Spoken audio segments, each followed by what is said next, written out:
Hello everyone, আপোনালোক সকলোকে Learn and Craft with me channel লৈ স্বাগতম জনাইছো।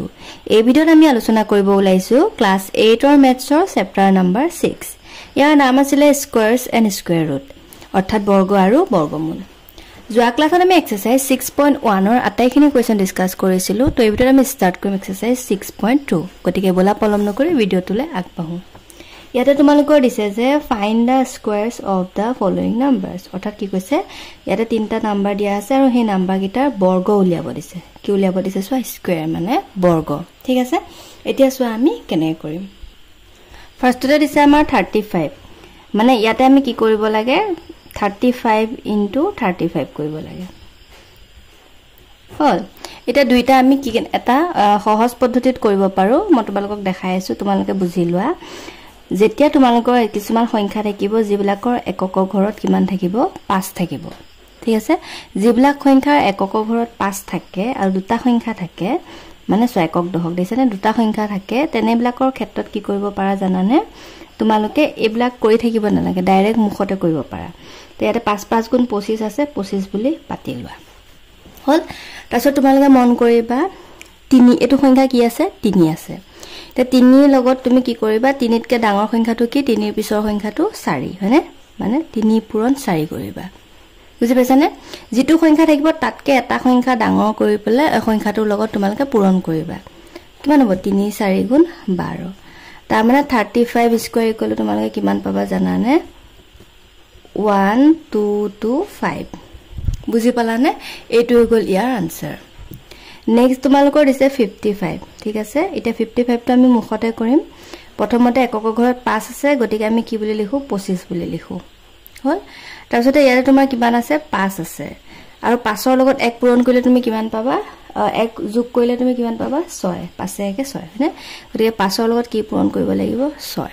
হল, 5 * 6 * তুমি কিমান পাবা 30। দেখিছানে 3025। তাৰ মানে আনসাৰটো তুমি কিমান পালা 3025। নেক্সট 95 আছে। এটা 95ত তুমি কি কৰিবা সোৱা 5 থাকে, সেইকাৰণে প্ৰথমতে 5 বুলি পাতি লবা। তাৰপিছত এটো চাবা সংখ্যাটো কিমান 9, গতিকে 9তকে 1 বেছি কৰি দিয়া কিমান হ'ব 10। তাৰ মানে তুমি কি পূৰণ কৰিব লাগিব 9 পূৰণ 10 কিমান হ'ব 9 * 10 = 90। তাৰ মানে তোমাৰ আনসাৰটো হ'ল 9025। তোমালোকে এনেকৈ কৰিব পাৰা মুখতে, আৰু মই কেইটামান কৰি দেখাম সোৱা। 45 স্কয়াৰ কৰিলে তুমি কিমান পাবা 5 * 5 * 25। 4 আছে, 4 লগত 1 পূৰণ কৰা কিমান হ'ব 5। তাৰ মানে 4 * 5 = কিমান হ'ব 20। দেখিলানে? তোমালোকে এনেকৈ মুখতে কৰিব পাৰা। নেক্সট আৰু এটা যদি সোৱা 65 টো যদি সোৱা কিমান হ'ব, প্ৰথমতে 25 বুলি পাতি লোৱা। এটো সংখ্যা সোৱা কিমান আছে 6। 6 লগত 1 পূৰণ কৰি দিয়া 5, মানে 6 লগত 1 যোগ কৰি দিয়া কিমান হ'ব 7। 6 * 7 = 42। দেখিলানে? নেক্সট তুমি 75 টো সোৱা কিমান হয় 75 স্কয়াৰ ইকুৱেল টু প্ৰথমতে 25 পাতি লোৱা। তাৰপিছত এটো 7 আছে, 7ৰ লগত 1 যোগ কৰা কিমান হ'ব 8, মানে 7 * 8 = 56। দেখিছানে? এনেকৈ কৰিব পাৰা। নেক্সট 95 আছে। তো বুজি পালা? ঠিক আছে, তো নেক্সট কোৱেশ্চনটো চোৱা। নেক্সট তোমালোকৰ দিছে যে ৰাইট 3 পাইথাগোৰিয়াল ট্ৰিপলেট, মানে পাইথাগোৰিয়াল ট্ৰিপলেট তিনটা আমাক লিখিব দিছে। হল, এতিয়া চোৱা আমি কেনেকৈ কৰিম। তাৰ আগতে তোমালোকে প্ৰথমতে পাইথাগোৰিয়াল ট্ৰিপলেটনো কি এটো বস্তু বুজি লোৱা দে। কি কৈছে নামটো পাইথাগোৰিয়াল ট্ৰিপলেট।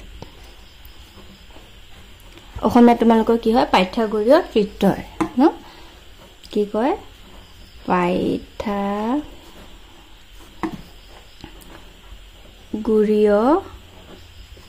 ত্ৰিত্বয়।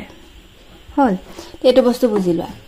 মানে ইয়াতে তোমাৰ কি হয় জানানে, যিকোনো এটা সমকোণী ত্ৰিভুজ, হা, ইয়াতে সমকোণী ত্ৰিভুজৰ মানে এই কৰ্ণডাল তোমাৰ কি হয় জানানে, কৰ্ণ স্কয়াৰটো হয় মানে লম্ব স্কয়াৰ প্লাস ভূমি স্কয়াৰ। এডাল হৈছে কি তোমাৰ লম্ব, এডাল হৈছে তোমাৰ কি ভূমি।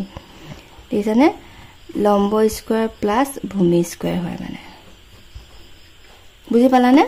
ধৰা তুমি এটো 3 ধৰিলা, এটো 4 ধৰিলা। এতিয়া এই মানটো কিমান তুমি যদি উলিয়াব বিচৰা তেতিয়াহলে তুমি কেনেকৈ কৰিব লাগিব জানানে, কৰ্ণ স্কয়াৰটো ধৰা তুমি আমি এটো a b c বুলি ধৰি ল'ব পাৰো, হয়নে? এটো a বুলি ধৰা, এটো b বুলি ধৰা, এটো c বুলি ধৰা। তেতিয়া আমাৰ ফৰ্মুলাটো কি আহিব c square plus a square plus b square. হল, এটো ফৰ্মুলা তুমি পাই গলা। তে ইয়াৰ পৰা আমি ধৰা নেক্সট এটা আকো কোৱেশ্চন আমি চাই লম। ধৰা ইয়াতে আমাৰ এই মানটো উলিয়াব দিছে ইয়াৰ মানটো তোমাৰ 3 দিলে ইয়াৰ মানটো তোমাৰ 4 দিলে ইয়াৰ পৰা আমি পাইথাগোৰিয়াল ট্ৰিপলেটটো উলিয়াম মানে কৰ্ণৰ মানটো উলিয়াম কেনেকৈ উলিয়াম চোৱা এতেকে c square equal to a square মানে 3 স্কয়াৰ প্লাস 4 স্কয়াৰ হল ইফালে c স্কয়াৰ গলে কিমান 3 ক স্কয়াৰ কৰিলে কিমান হ'ব 3 3 গুণ 9 4 ক স্কয়াৰ কৰিলে কিমান হ'ব 16 16 আৰু 9 কিমান হ'ব 25 তাৰ মানে তুমি c ইকুৱেল টু কিমান পাবা 5 বুজি পালা নাই বাৰু এটো c কিয় পাতিলো কাৰণ 5 ক স্কয়াৰ কৰিলে তুমি কিমান পাবা 25 পাবা হয়নে গতিকে এটো স্কয়াৰটো অতৰি গৈ পেলে ইয়াতে আহিলে 5 গতিকে আমি ট্ৰিপলেটটো কি পালো চোৱা এটাকে আমি লিখিব পাৰো 3 4 5 হল এই তিনটা হৈ গ'ল পাইথাগোৰিয়াল ট্ৰিপলেট হল এটা আমাক কোৱেশ্চনটো আমাৰ তিনটা উলিয়াব দিছিল হয়নে গতিকে 2 নম্বৰ সলিউশনটো আমি লিখিম ফাৰ্ষ্টটো তুমি পালা 3 4 5 হল এটা হল আমাক কেটা উলিয়াব দিছে তিনটা গতিকে বাকি কেটা উলিয়াই চাও আমি ইয়াতে নেক্সট কেটা কি কৰিব লাগিব জানানে যিকিটা তুমি পালা মানে 3 4 5 টো পাইথাগোৰিয়াল ট্ৰিপলেট ন তাক 2 ৰে পূৰণ কৰা 3 ৰে পূৰণ কৰা 4 ৰে পূৰণ কৰা তেনেকে ওলাই গৈ থাকিব 2 নম্বৰ সংখ্যাটো আমি কেনেকে কৰিম একে ওলাব মানে বুজি পাইছা তোমালোকে কৰি চালেও গম পাবা তেটো পূৰণ কৰি দিয়া কিমান হ'ব 2 3 গুণ 6 4 2 গুণ 8 5 2 গুণ 10 মানে 6 8 10 টো হৈছে কি পাইথাগোৰিয়াল ট্ৰিপলেট নেক্সট 3 ৰে পূৰণ কৰি দিয়া আমি বাৰে বাৰে কৈ নাথাকো আৰু পূৰণ কৰি দিলে হ'ব 3 3 গুণ 9 3 4 গুণ 12 3 5 গুণ 15 বুজি পালানে এটো হ'ল তোমাৰ আনসাৰ হল নেক্সট তোমালোকৰ এটা কোৱেশ্চন দিছে যে find a Pythagorean triplet whose smallest term is 10 ঠিক আছে আমাক এটা পাইথাগোৰিয়াল ট্ৰিপলেট নিৰ্ণয় কৰিব দিছে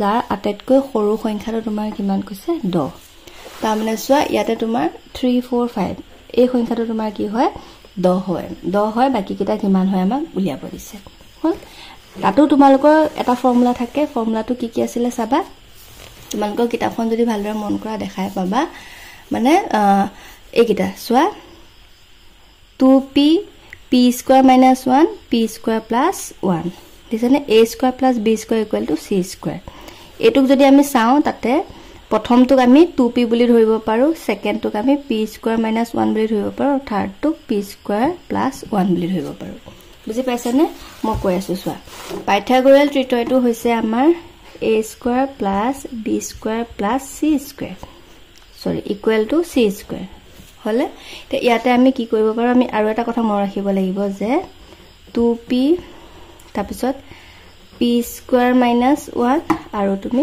p স্কয়াৰ + 1 এই তিনটাও আমি ইয়াৰ লগতে মন ৰাখিব লাগিব বুজি পাইছানে পাইথাগোৰিয়াল ট্ৰিপলেট বুলি ক'লে তোমালোকে সদায় মনলৈ আনিবা যে a square + b square equal to c square মানে কৰ্ণ স্কয়াৰ ইকুৱেল টু লম্ব স্কয়াৰ + ভূমি স্কয়াৰ আৰু ইয়াতে আমি লম্বটোক আমি ধৰিব পাৰো 2p মানে সৰুটো আৰু সবতছে সৰুটো তাৰ মাজৰ সংখ্যাটো তুমি ধৰিব পাৰা ভূমিটো p স্কয়াৰ - 1 আৰু এটো তোমাৰ কি বুলি ধৰিব পাৰা কৰ্ণটো যে p স্কয়াৰ + 1 সদায় তোমাৰ ইয়াতে সৰু টাৰ্মটো হ'ব 2p ডাঙৰ টাৰ্মটো হ'ব p স্কয়াৰ + 1 হল এইকিটা কথা তোমালোকে মন ৰাখিবা দে ধুনিয়াকে নোট ডাউন কৰি লবা বহিত হল এটা মন ৰাখিব লাগিব তাৰছত এতিয়া তোমাৰ কোৱেশ্চনটোত কি ক'লে যে স্মলেষ্ট টাৰ্ম ইজ 10 বুজি পাইছানে সৰু টাৰ্মটো তোমাৰ কি বুলি দিছে 10 বুলি দিছে গতিকে আমি সৰু টাৰ্মটো গম পালে মানে 2p = 10 হ'ব বুজি পাইছানে কোৱেশ্চনটো চাই লোৱা চোৱা এটা পাইথাগোৰিয়াল ট্ৰিপলেট উলিয়াব দিছে যাৰ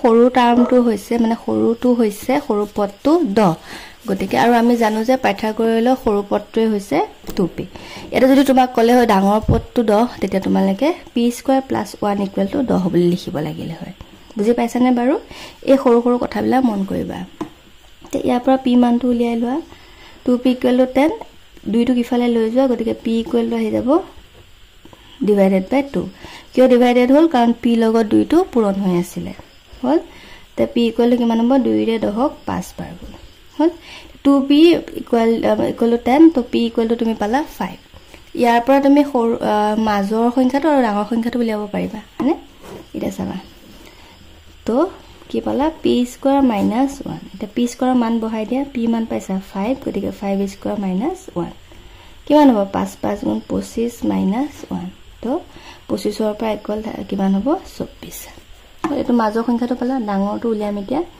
p square plus 1 5 square plus 1 25 plus 1 25 একে কিমান হ'ব 26 গতিকে এতেকে পাইথাগোৰিয়াল ট্ৰিপলেট ইকুৱেল টু পাইথাগোৰিয়ান